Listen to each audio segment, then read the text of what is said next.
कोई भी democratic institution जो होती है is a reflection of the society. और डेमोक्रेटिक इंस्टीट्यूशन धीरे धीरे सोसाइटी को शेप भी करती है। तो आज हम लोग ये देखें तो हमारी चाहे वो पॉलिटिक्स हो या अलग अलग प्रकार की इंस्टीट्यूशंस हो, इसमें निश्चित रूप से हम लोगों को गलत लोग भी दिखते हैं। ऐसा नहीं मैं कहता कि सब अच्छे लोग हैं, गलत लोग हैं, कुछ क्रिमिनल्स भी है, कुछ करप्ट लोग भी है। लेकिन ऐसा कह देना कि ये पूरा सिस्टम खराब है, ये भी गलत है।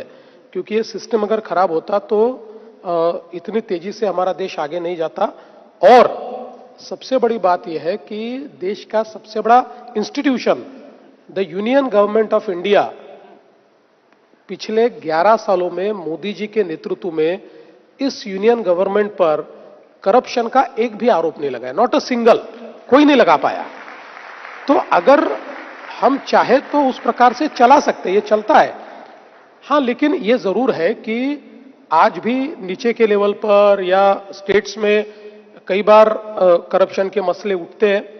दो चीजें होती है कि एक तो अगर कोई करप्शन का मामला होता है तो उस पर एक्शन लेने का आप काम करते हैं कि नहीं, मतलब वो आप में जज्बा है कि नहीं, ये बहुत महत्वपूर्ण होता है।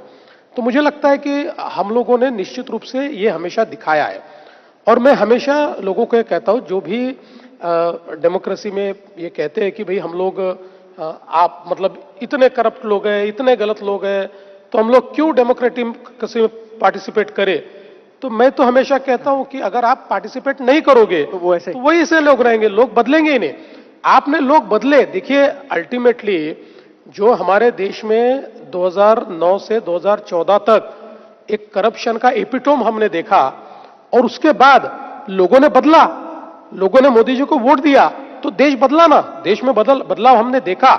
मुझे ऐसा लगता है कि अल्टीमेटली आप उंगली दिखाकर कोई चीज बदल नहीं सकते। You have to be part of it. उसका पार्ट होने के बाद ही आप उसको बदल सकते हैं।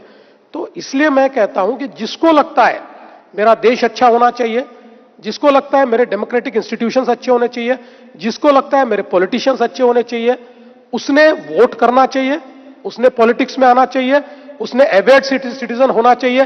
केवल हम गप्पे मारे, आपस में बैठकर लोगों की ओर उंगलियां बताए, इससे कभी परिवर्तन नहीं हो सकता। परिवर्तन हम पार्टिसिपेट करके ही कर सकते हैं, और वो परिवर्तन हमको करके दिखाना होगा।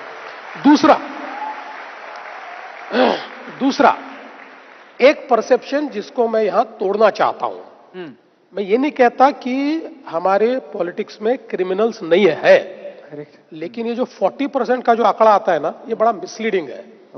इसका कारण यह है कि देखिए, हमारी डेमोक्रेसी में अलग अलग प्रकार के आंदोलन होते हैं।